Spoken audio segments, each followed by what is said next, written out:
Saludos. La Radiotelevisión Dominicana se complace en el día de hoy al recibir a tres importantes historiadores académicos.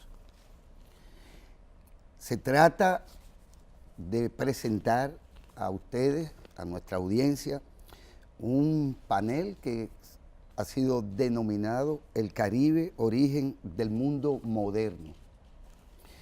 Y ellos son la doctora Muquien Sambén, directora del Centro de Estudios Caribeños de la Pontificia Universidad Católica Madre y Maestra, y presidenta de la Academia Dominicana de la Historia. La doctora Consuelo Naranjo Orobio, coordinadora del proyecto europeo Connected World, The Caribbean Origin of Modern World, directora del Instituto de Historia del Consejo Superior de Investigaciones Científicas, con sede en Madrid, y al doctor Miguel Ángel Puig Samper Mulero, profesor de investigación del Instituto de Historia del Consejo Superior de Investigaciones Científicas, también con sede en Madrid. Y bueno, tienen ellos la intención de hacernos partícipes de algún modo de este proyecto que involucra a, si no a todos, a una buena cantidad de los países y naciones que componen el Caribe. Y yo quiero, profesora, que sea usted quien dé inicio a esta conversación, además de presentarnos en general el proyecto sobre el que vamos a discutir. Bueno, puedo hablar en calidad de parte de los investigadores que van a trabajar en el proyecto. El proyecto realmente, la explicación la va a dar Consuelo, que es la directora general del proyecto Connected World.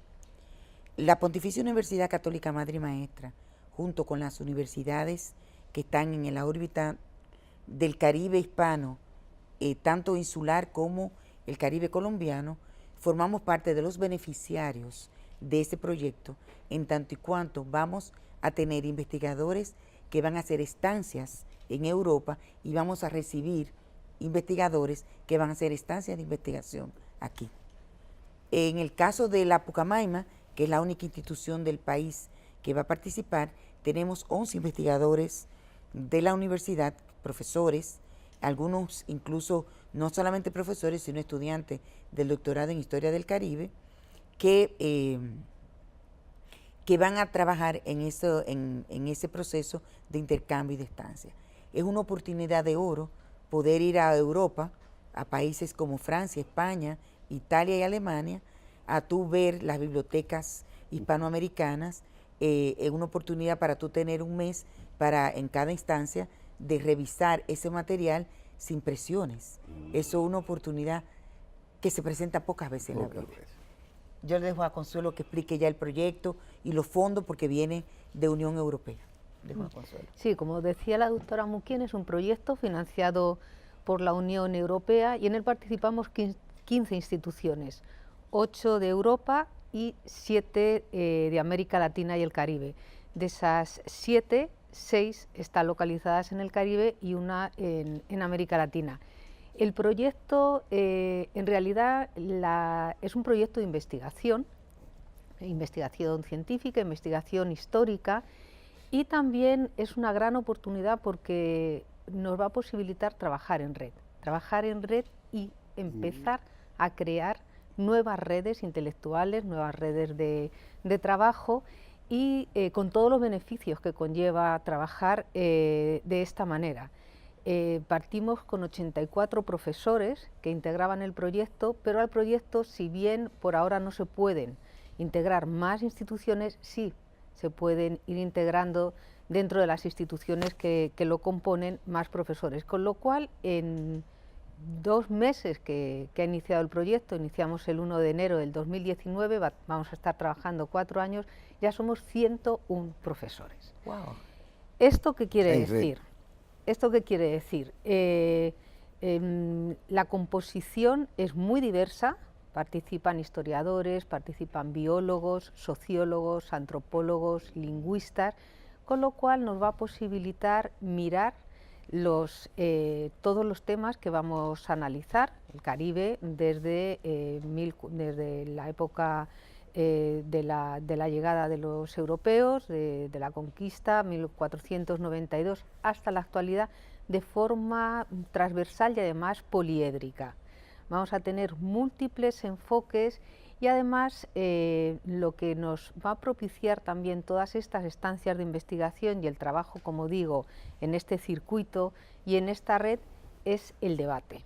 El debate entre distintas posiciones, distintas culturas historiográficas, desde distintos planteamientos también metodológicos y visiones de la historia, tanto dentro de los países del Caribe como también en Europa y, por supuesto, encontrándonos y viendo cuáles son nuestros puntos de vista diferentes. Esto va a tener también, yo creo que, grandes ventajas para la historia, porque vamos a poder empezar a hablar de estereotipos que se han creado tanto aquí, en los países de América y del Caribe, como en los países europeos. Vamos a poder ir analizando, deconstruyendo esas formas de mirar la historia que a veces están cargadas en todos los países de nacionalismo, y vamos a poder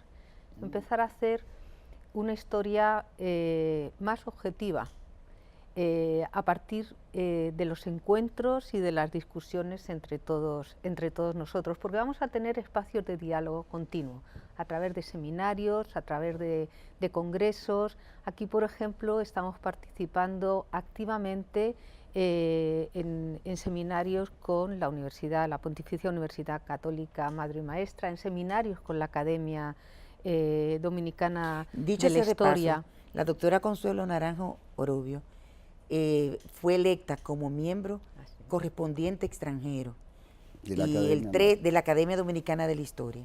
Y el 13 de ahora de marzo presenta su discurso de ingreso con un tema muy interesante sobre Pedro Enrique Sureña. Además, en el proyecto a mí también lo que me interesaba era colocar al Caribe como punto de referencia en la creación del mundo moderno, como uno de los instrumentos claves para el inicio del capitalismo, en la constitución de ese mundo atlántico. No solamente el mundo atlántico lo generaron las potencias europeas, sino que el Caribe no solamente fue un actor pasivo, sino un actor muy activo en la generación de ese mundo atlántico. Y partiendo de esto, también es interesante poner al Caribe a la misma altura que la historia del resto del continente, porque a veces en los manuales que tenemos de historia de América Latina, de Hispanoamérica, como ustedes le quieran llamar, la parte destinada al Caribe es una parte pequeñita al final y no está nada compensado. Entonces, poner al Caribe que hable, que sea también protagonista de esta historia, más allá de la historia que puedan contar los imperios.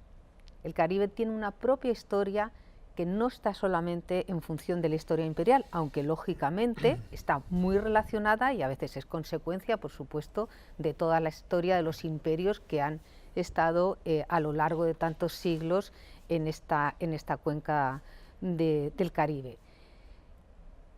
También, además de la investigación histórica, que por supuesto es trascendental para el avance del conocimiento, yo creo que otro de los beneficios del proyecto va a ser la difusión y la comunicación de los resultados. Nosotros queremos que nuestros resultados no solamente se produzcan o se materialicen en la publicación de monografías, de artículos científicos, sino que también llegue al gran público, llegue a la sociedad y llegue también a los estudiantes. porque pensamos que llegar a los medios, a la educación, a los colegios, a los institutos, es fundamental. Los resultados del proyecto también, por supuesto, en otro lenguaje, los vamos a llevar a centros cívicos, para que sea la sociedad civil y también a colegios, a institutos, para que sea, como digo, tanto la sociedad civil, la sociedad en general, como los jóvenes, los que también se aprovechen de los conocimientos de este proyecto. Estamos haciendo un documental que lo vamos a ir haciendo a lo largo de 4 años, en el que estamos entrevistando a historiadores, a economistas, a politólogos, antropólogos de diferentes países, especialistas en el tema que estamos trabajando, y también estamos grabando. El otro día tuvimos, por ejemplo, el maravilloso festival que es aquí por el malecón de Santo Domingo, del carnaval. El Festival del Carnaval. Estuvimos haciendo ahí algunas grabaciones, en fin, bueno, en algunas...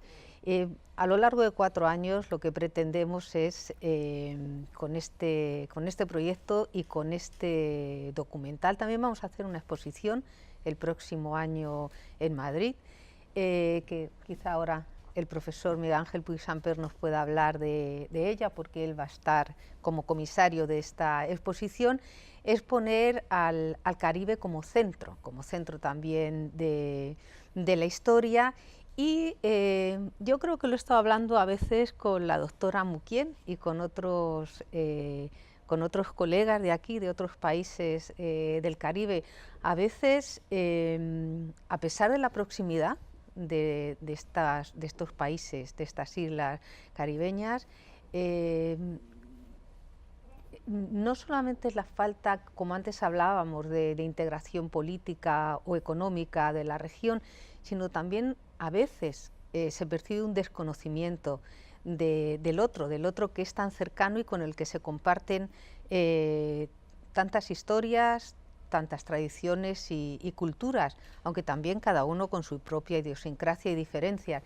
Quizá este proyecto sirve también para esto, ¿no? Lo estábamos hablando el otro día en la academia y en los seminarios con los doctorandos, que también estamos trabajando con ellos de su universidad. Yo creo que va a ser uno de los beneficios del proyecto. Doctor Puig. Sí. Bueno, yo para enlazar un poco con lo que dice Consuelo, sí es verdad que el proyecto, uno de los intereses que tiene sobre todo es la proyección al mundo real, a la sociedad, ¿no? Porque nosotros estamos en una institución que generalmente hace una investigación muy de élite, con la idea de publicar en revistas de alto impacto, en editoriales muy selectas, o sea, siempre ese tipo de investigación básica pero potente, ¿no? En este caso eso no lo queremos descuidar, pero queremos que haya una proyección hacia la sociedad mucho más fuerte, ¿no? Y en ese sentido va pues un poco los objetivos que nos hemos planteado en los seminarios, en ir a la enseñanza de secundaria, a los colegios, y entre otras cosas también el documental que ya ha mencionado la doctora Naranjo, y también una exposición que en principio la idea es que se inaugure en Madrid, pero con un formato que al menos de manera reducida podamos también llevar a los países participantes en este proyecto, de manera que sea una exposición fácilmente transportable, que incluso se puedan crear paneles que se puedan descargar en cada uno de los países y según los medios de que cada uno disponga, también pues imprimir y tener este tipo de paneles. Tendrá muchísima importancia pues lo que hayamos hecho de documentación gráfica, de lo que se comentaba también de fotografía, tanto fotografía que hayamos hecho nosotros en el equipo, como fotografía histórica, que va a tener un papel también muy importante, ¿no? De hecho, pues aquí yo personalmente he iniciado una pequeña investigación sobre imágenes del Caribe en las bibliotecas y el Archivo General de la Nación de aquí de Santo Domingo, para ver qué visión se tenía de la región caribeña a través de la fotografía especialmente, ¿no? También el grabado, el dibujo, pero sobre todo la fotografía, y eso se plasmará también mucho en la exposición.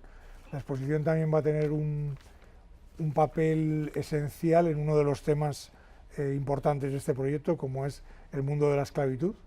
Entonces, para esto pues también nos estamos moviendo en la obtención de recursos expositivos para poderlo plasmar cómo fue ese mundo de la esclavitud, que quizá aquí en Santo Domingo se notara un poquito menos, pero que, por ejemplo, en la isla de Cuba fue una cuestión muy importante. Entonces, queremos que todo esto aparezca. Hay algún aspecto muy concreto, y esto lo nombro porque yo me dedico a ello especialmente, como por ejemplo puede ser la asistencia sanitaria, médica que tuvieron los esclavos en el mundo colonial, que es un tema poco investigado. Entonces, a mí personalmente me interesa mucho el estudio de cómo se hacía esa asistencia médica, hasta qué punto, también cómo era la asistencia médica entre los propios esclavos, porque muchas veces las culturas africanas traían sus propios remedios o lo hacían de una manera formal. Cuando ellos llegaban a las islas del Caribe, aprendían el uso de las plantas medicinales para curar sus propias enfermedades, ¿no? Entonces, eso es un aspecto también etnográfico que también queremos incorporar. Otro aspecto serían los viajes y las expediciones europeas a lo largo de la cuenca Caribe y el Golfo de México.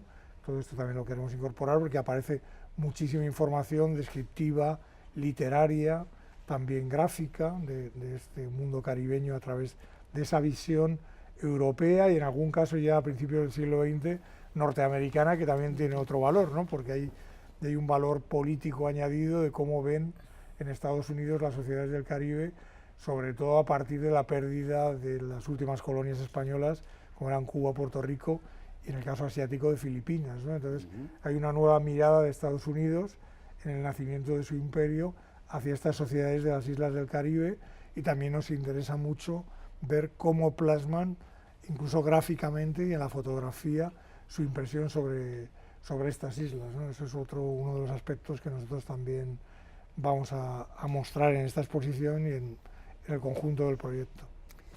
Creo que hay un aspecto novedoso al momento de abordar el conjunto caribeño con respecto al tema de género. ¿A dónde lo vi? Cómo esta perspectiva también pues ya queda incorporada en la modernidad y en la realidad del Caribe.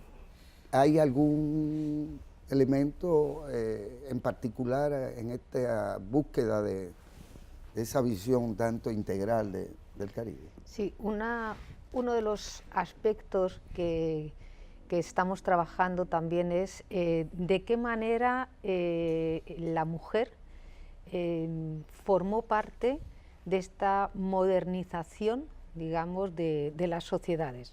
Para ello se van a hacer estudios concretos sobre la participación de la mujer, algunos en sentido amplio y otros, por supuesto, es la esclava, por ejemplo, diferenciando la clase social de lo que es el grupo que compone la mujer. Tenemos una visión de género que también se va a mantener.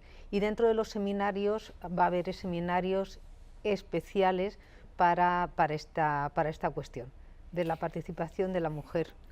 Una cosa importante en el proyecto es que ellos exigen que los países participantes devuelvan lo aprendido. En el caso nuestro, por ejemplo, nos hemos comprometido a realizar una serie de conferencias, seminarios, conferencias en colegios, a profesores, porque es una manera de tú ir educando. Y al final nos hemos comprometido a publicar en formato digital 3 libros. O sea, esos son nuestros compromisos, porque tenemos que devolver a la sociedad lo que este grupo de 11 investigadores han recibido durante esos 4 años. Este proyecto obviamente es una iniciativa nueva, novedosa. De alguna manera se solapa con otros que pretenden, si no exactamente lo mismo, pero la misión me resulta cercana. Me refiero al proyecto que desarrolla la profesora Delia Blanco en combinación, creo que con el Centro León, que viene desarrollando una serie de talleres. Pero es distinto. Es distinto. Sí, es muy distinto. Es muy distinto. Porque estos son investigadores que van a trabajar archivos y al mismo tiempo en ese proceso hacen actividades académicas. Lo de Delhi es distinto. Ok. Sí, Miren, yo pienso en mi ignorancia que de lo primero que se habló probablemente no fue de Caribe, sino de las Indias occidentales. ¿Cuándo dejan los europeos, en particular los españoles, de ver al Caribe como Indias occidentales? Y desde cuándo ya podríamos decir que todo irá con un enfoque distinto. No estamos en la India, son realidades que van a quedar ya marcadas hasta convertirse en un factor para el desarrollo del capitalismo europeo. Yo opino que el concepto, primero Antilla, porque el concepto Caribe es más siglo XX, el concepto Antilla surgió en las propias islas.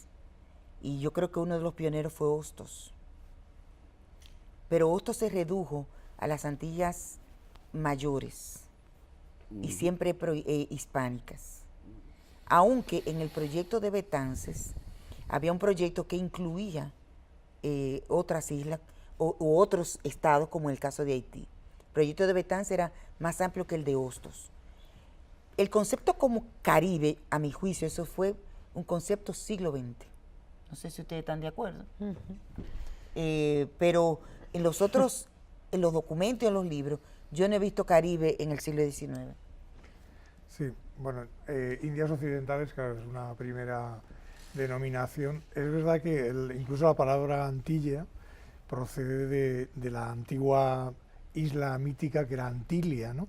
El propio Colón piensa que existe en su camino hacia lo que él creía que iba a llegar a las Indias reales, a las Indias orientales, ¿no? A China y a Japón, y los primeros dibujos que hay en los esquemas de Toscanelli y de la propia familia Colón, aparece dibujada esa isla con ese nombre de Antilia. Esa confusión entre las Indias orientales y luego encontrar otro continente hace que les llamemos Indias occidentales, pero es verdad que el concepto de Caribe, bueno, para España sobre todo la pérdida de Cuba y Puerto Rico en el 98 creo que es fundamental. Como saben, produce una crisis muy fuerte para los propios países, ¿no? Que pasan a estar bajo la dominación norteamericana, y para España también, que produce una crisis incluso política, económica, pero también intelectual, ¿no? Y muchas generaciones literarias de ese momento están absolutamente impactadas por la pérdida de esas dos últimas, o tres, contando Filipinas, posesiones coloniales, ¿no? Entonces yo creo que a partir de ahí en España cambia un poco la visión sobre esas antiguas Indias occidentales o de las Antillas, ¿no? Y como dice la profesora Muquien, quizá es más el siglo XIX y XX donde se va elaborando la idea del Caribe, ¿no? Como algo, como un espacio político y económico que los europeos ven de otra manera, porque hasta entonces también había sido pues el teatro clarísimo de la disputa imperial, ¿no? De ahí esa absoluta fragmentación de todas las Antillas, mayores y menores, dominadas por distintas potencias europeas, ¿no? Y en último caso por Estados Unidos también, ¿no? Ese proceso de criollización, que no es del siglo XIX, por lo pronto, ¿verdad? Entre nosotros, en las Antillas mayores, por lo pronto es un proceso más... En realidad se da igual, por ejemplo, en las posesiones o en los territorios que pasaron a ser ingleses, franceses, hay un proceso en donde, digamos, o los que terminan hablando papiamento, ¿verdad? Curazao, Aruba, ¿es el mismo? ¿O corre paralelo? No. No sé si tú quieres decir algo. Primero tú, si quieres, luego yo. Bueno, dentro de mis lecturas del proceso, la criollización fue un proceso más propio de las de las colonias que fueron colonizadas por España. Eso es más del proceso de América Latina, quizá Portugal, pero los criollos como concepto y como lucha por la nacionalidad, por la creación de una nación, se dieron más en los territorios de origen de colonización española. En el caso del Caribe, la criollización en el Caribe inglés y francés fue mucho más tardía, porque el problema de ello, y todavía sigue siendo hoy un elemento propio de su identidad, el tema de las plantaciones y la esclavitud, que no fue lo mismo ese modelo ni en Cuba, ni en Puerto Rico, ni aquí. Sin embargo, es una realidad muy latente en el Caribe francés y el Caribe inglés, ese tema de las plantaciones y cómo eso influenció de manera determinante en la definición del yo de esa parte del Caribe. El tema identitario con las plantaciones está demasiado vinculado. Sí, el Caribe hay que estudiarlo como un espacio de interacción, una interacción continua hasta el día de hoy.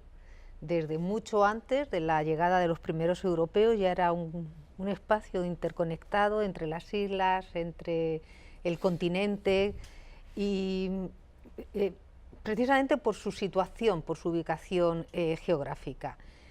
Con la llegada de los europeos, digamos que esos intercambios continuos se incrementan, entre otras razones porque a lo largo desde el 1492 hasta las últimas embarcaciones de esclavos o desembarcos de esclavos que tenemos en Cuba, que podemos hablar que es de 1860 y 1870, se trasladaron de forma forzada desde África más de 12,5 millones de personas. Esto, y claro, hablamos de África y hablamos del africano, unificándolo bajo ese término, igual que unificamos al Caribe o igual que unificamos a los europeos. De África venían muchos pueblos y muchas culturas con diferentes tradiciones, con lo cual cada uno de estos pueblos que llegaron vinieron aportando distintas tradiciones culturales, formas de pensar, también formas de producir agricultura y formas de crear. A esto hay que añadir, por supuesto, todas las colonizaciones y todos los procesos migratorios hasta el día de hoy que proceden de distintas partes de Europa. España fue fundamental en el poblamiento, dentro de España Canarias y la península ibérica, sobre todo aquí Canarias, el poblamiento canario en República Dominicana, pero no solamente España, estoy hablando también de otros aportes y de Europa, por ejemplo la migración asiática o la migración libia o libanesa, siria, de distintas procedencias. ¿Esto qué va a dar lugar? Va a dar lugar a un intercambio y a lo que Fernando Ortiz, el antropólogo cubano, llamó el proceso de transculturación, que es la creación de una cultura o de culturas nuevas que continuamente se van transformando, como es la cultura. Es algo dinámico que está en continuo movimiento. Esto, en términos generales, sucedió en el Caribe, pero claro, como decía la doctora Muquien, después tenemos que ver dinámicas y procesos imperiales. Es muy diferente la colonización anglosajona, francesa, a la española. No vamos a entrar en los distintos modelos de colonización, pero es muy diferente las políticas imperiales y como consecuencia de ello, no solamente la economía y la producción del capitalismo, del origen del capitalismo fue muy diferente y los beneficios de esos primeros años o primer siglo es muy diferente, el impacto que tuvo en Gran Bretaña, en Francia, que en España, sino que también es muy diferente el poblamiento y las sociedades resultantes, tanto desde un punto de vista cultural como étnico. Digamos que en las colonias anglófonas o las Antillas anglófonas y francófonas había un elevado grado de absentismo. Los productores, los colonizadores, los dueños de las plantaciones, por regla general, eran absentistas y vivían la gran mayoría de su tiempo en la metrópoli, en Francia, en París, en Liverpool, en Londres. España, el proyecto colonizador que tuvo fue totalmente diferente.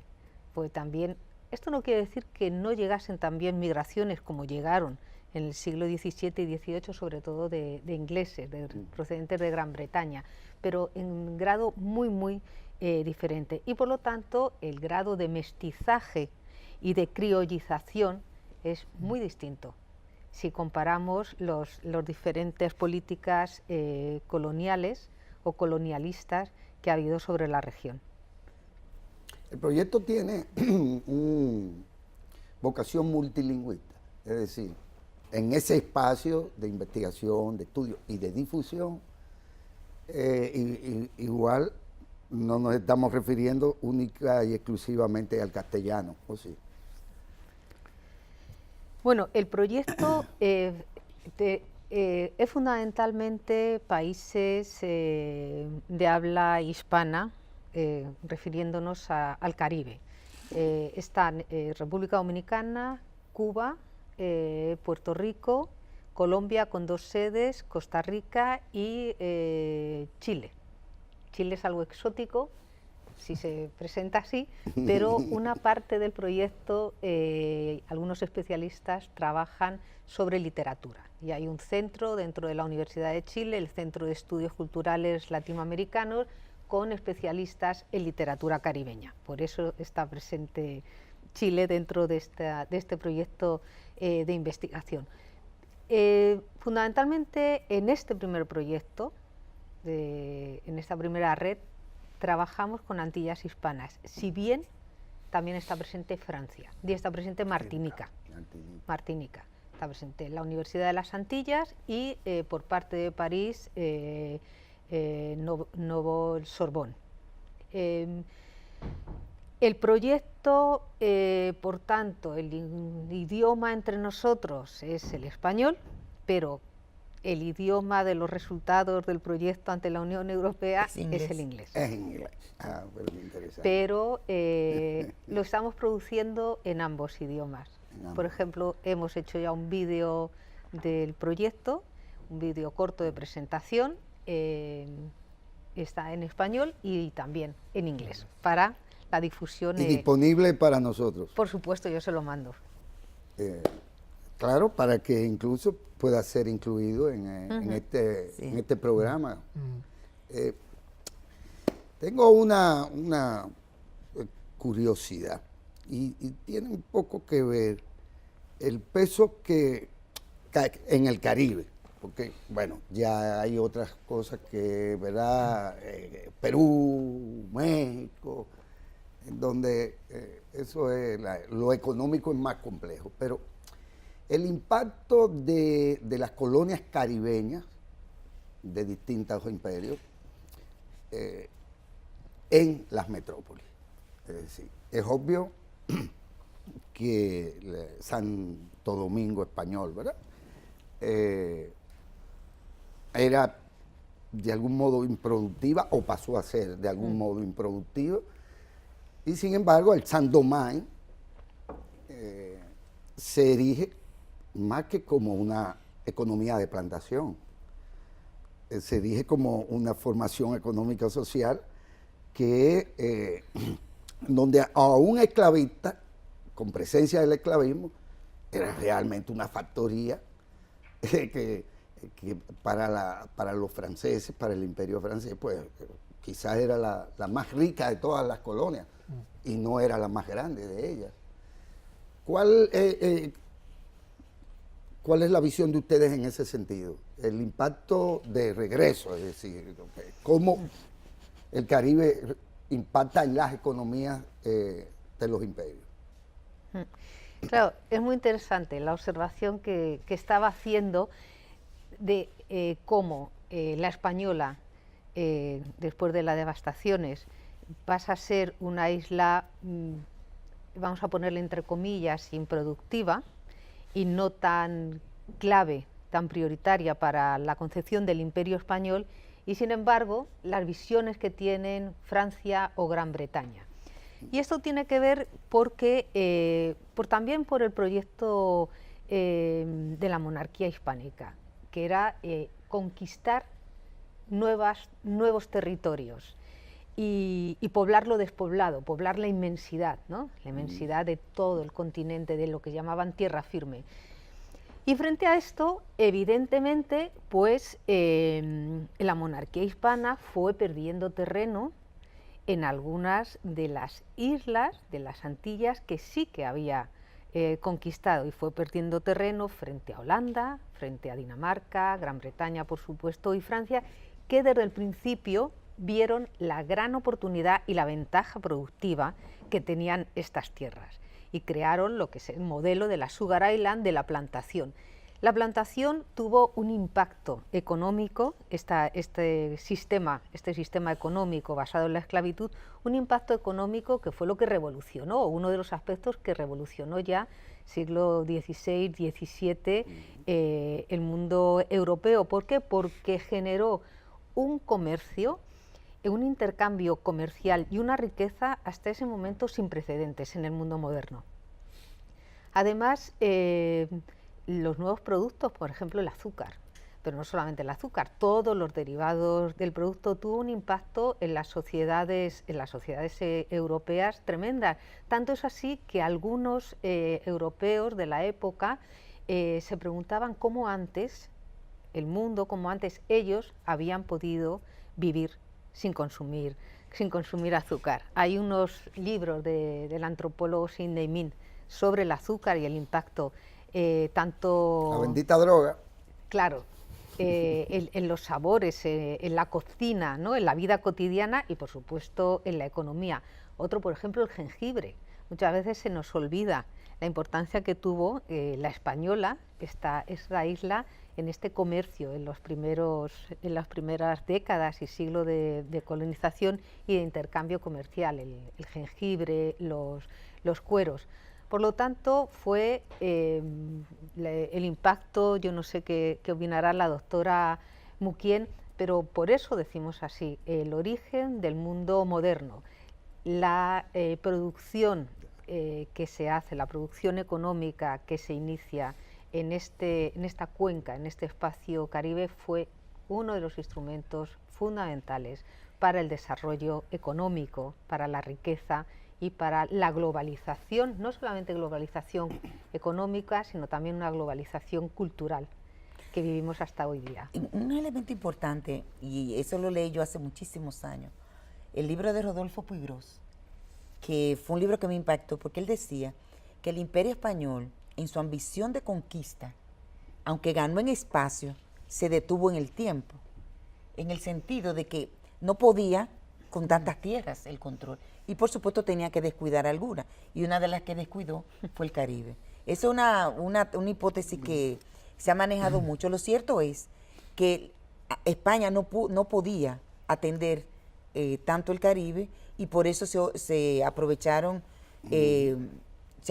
los otros imperios. Tanto es así que con el Tratado de Basilea, España le cede a Francia la parte este de la isla, porque tenía que recuperar sus territorios peninsulares. Y entonces, ¿qué oportunidad tenía? Bueno, no estoy ocupándome de esto, te cedo esta parte de la isla. Pero es interesante en el imaginario, como ella dice, porque ¿cómo tú explicas la reconquista de Juan Sánchez Ramírez? Que después de nosotros ser españoles, fuimos franceses, pero franceses abandonados también, porque a Francia no le interesaba. Nosotros quedamos en un limbo de hecho, pero no en un limbo jurídico, porque jurídicamente pertenecíamos a Francia. Sin embargo, viene la reconquista. Sería bueno ver cuál sería la ruta para que los interesados, ya no solo en los resultados, sino en la posibilidad de ser parte de la red o en la posibilidad de participar en los talleres, en los seminarios, deba de uno seguir. Bueno, en la participación de los interesados ya no es posible. Ya no es posible. Son Incluso- excluidos. No excluidos porque los fondos son limitados. Entonces ya esos fondos están comprometidos. E incluso nosotros, para ampliar el círculo de los profesores que participaran, decidimos algunos quitarnos algunas estancias y cedérsela a otros, de modo tal que participaran más profesores. Inicialmente éramos 8 y ahora somos 11. En cuanto a las actividades, como el proyecto está comenzando, nosotros tenemos este año que realizar una serie de actividades de difusión que la haremos en el transcurso del año y serán invitados todos los que quieran. O sea que no habrá problema. Todas las actividades se invitarán al público en general.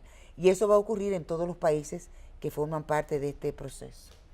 De hecho, ustedes tienen un evento ya en junio. Sí, en junio, el primer seminario que hacemos más internacional, podemos decir, más grande, lo hacemos en el Instituto de Historia en Madrid y va a ser sobre la trata y la esclavitud atlántica y la construcción de la raza.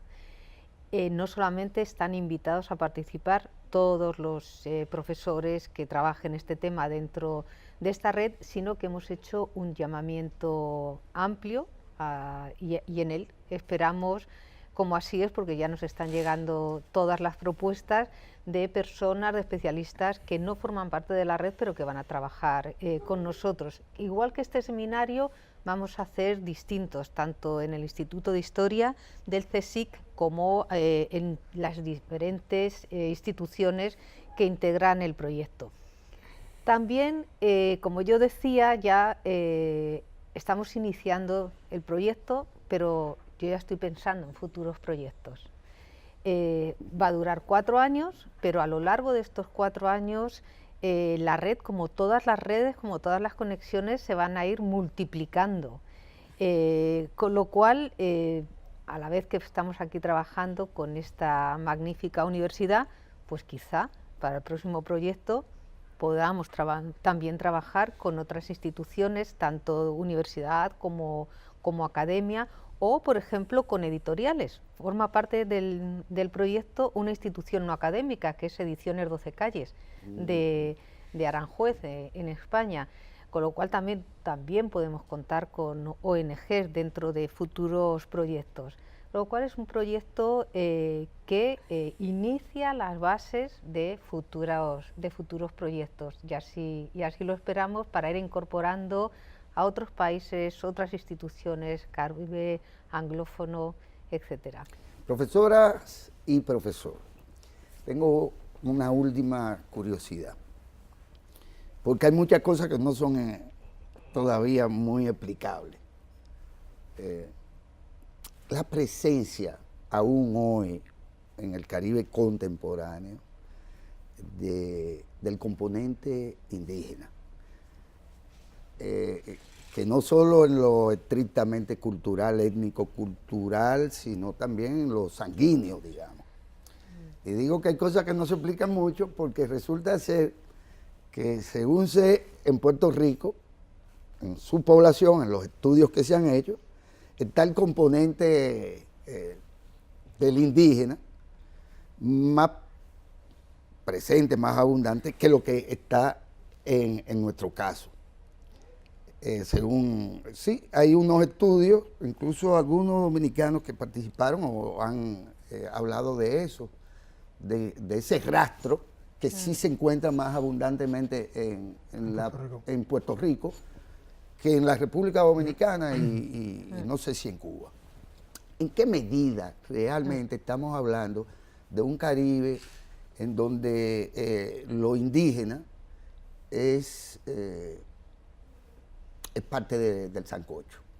Lo que creo que eso exigiría es hacer un estudio mucho más masivo, ¿no? Del rastro, digamos, en DNA de las poblaciones. Se hizo un DNA aquí. Se hizo. De las poblaciones más... Lo hizo Bernardo Vega en la época de su presidencia en la academia, y lo que sale del indígena es un % muy mínimo. Aquí lo que predomina es el negro. Es el negro, claro, lo que digo. Sí, y en Puerto Rico, que es el más hispánico, quizás resulta ser que está más presente. Sí, pero vamos, habría que hacer un estudio mucho más sistemático, ¿no? En Cuba yo conozco trabajos, pero mucho más antiguos, digamos, donde todavía no se hacía análisis de DNA, se hacía más por métodos antropológicos clásicos, y sí se vio que en la zona oriental de la isla de Cuba sí que había un rastro, digamos, biológico mucho mayor de la población taína, ¿no? Que es la más negra además de Cuba, Sí, pero la de Oriente. Pero curiosamente es donde sí que queda, hay zonas que hay rastro genético mucho más presente, pero bueno, lo ideal sería hacerlo de una manera sistemática y comparada, ¿no? Esto hablando de las Antillas, claro, porque luego si entramos al Caribe continental, evidentemente hay los flujos de componente indígena son muchísimo más fuertes, ¿no? Claro. Yo pienso que aquí en el Caribe la cultura indígena existe, porque algunos hemos tratado de mantener, pero realmente el indígena como tal, como figura, desapareció en el Caribe, producto de las plantaciones y todo lo demás. Y sí, en la América Latina, como tú decías, hay mucha presencia indígena, pero es distinta al grupo que pobló el Caribe. Sí, Arahuaco, Taíno, Sí, que sí, son, sí. no es lo mismo No que de allá, no. Son ¿verdad? mayas, sí. que los mayas Claro. y que Claro, los demás. de todas formas, el proyecto sí que puede aprovechar también para dar a conocer en Europa más también la cultura taína, porque es verdad que en el imaginario que tenemos los europeos del poblamiento indígena americano, lo taíno la verdad es que está como Murió muy pronto. muy poco conocido, quizá por esa extinción muy rápida que hubo de la población en las Antillas, pero incluso la cultura material, que aquí se ha estudiado más, ¿no? Está Manuel García Arévalo, que ha hecho estudios muy importantes sobre cultura taína. Eso habría que trasladarlo un poco también al conocimiento europeo, ¿no? Para que se conociera un poquito más en qué consistió, ¿no? Sí, como parte de este documental que yo decía que estamos ya empezando a realizar, vamos a partir, por supuesto, de esa cultura que era la que existía en estos territorios, en este espacio, antes de la llegada de los europeos. Entonces vamos a contar no solamente con los estudios, como decía él, del don Manuel García Arévalo, sino también, bueno, hay un museo, el Museo sobre Arte Taíno, que es uno de los principales que hay en el área, Sobre ¿no? Taíno, este libro de Casá, que publicó hace mucho tiempo. En Puerto Rico también los trabajos de don Ricardo Alegría, también hay un museo que también lo vamos a visitar y vamos a integrar también en esta historia, porque queremos que sea una historia global o más integrada, lo más amplia posible y lo más completa posible. Finalmente, ¿a partir de qué momento podríamos comenzar a beneficiarnos de los resultados del proyecto? Porque el objetivo al final creo que es poder de alguna forma reescribir la historia. Sí. Reescribirla, ya no en la perspectiva solo de los vencedores, digamos, sino de los historiadores. Y quizá de que eso llegue, esa reescritura del cuento, llegue a ¿quiénes? A los estudiantes. Sí, sí. A los estudiantes, porque todavía, y ustedes son educadores y demás, todavía aquí, en los textos de historia incluso, que no solo en los de historia, no todas las cosas pasarían por los sedazos de la objetividad o la verdad histórica. Y nos cuentan una serie de cosas que cada vez son más insostenibles, por así decirlo. ¿Cuándo podríamos entonces ser beneficiarios de esa reescritura del cuento? Bueno, los artículos van a ir apareciendo a lo largo de estos años, ¿no? Yo espero que cuando termine el año ya haya varios artículos publicados. Lo bueno que tiene es que la Unión Europea obliga a publicar en abierto, en open access, con lo cual esto ayuda a democratizar la cultura y la educación, porque todo el mundo va a tener acceso a estos resultados, pero quizá el lenguaje que vayamos a utilizar no sea el más adecuado para que llegue a toda la sociedad. Por eso insistimos en que el trabajo también se va a hacer yendo a las escuelas, yendo a los institutos, a centros cívicos. Por ejemplo, en España tenemos un programa que es Ciencia y Ciudad. Vamos a ir a distintas poblaciones presentando los temas que demanden esas poblaciones. Nosotros le matamos un listado con los especialistas que puedan hablar, ya se lo estamos enviando, y dice, bueno, pues yo quiero que me hablen de la esclavitud en España, que es otro tema que se está abordando dentro del proyecto y poco conocido, o yo quiero que me hablen del arte o, por ejemplo, de las culturas indígenas en las Antillas hispanas o en Cuba, por ejemplo, Rivero de la Calle, que es un gran antropólogo que trabajó también estos temas. Entonces, ahí creo que es también uno de los beneficios y uno de los canales de difusión y de comunicación con la sociedad.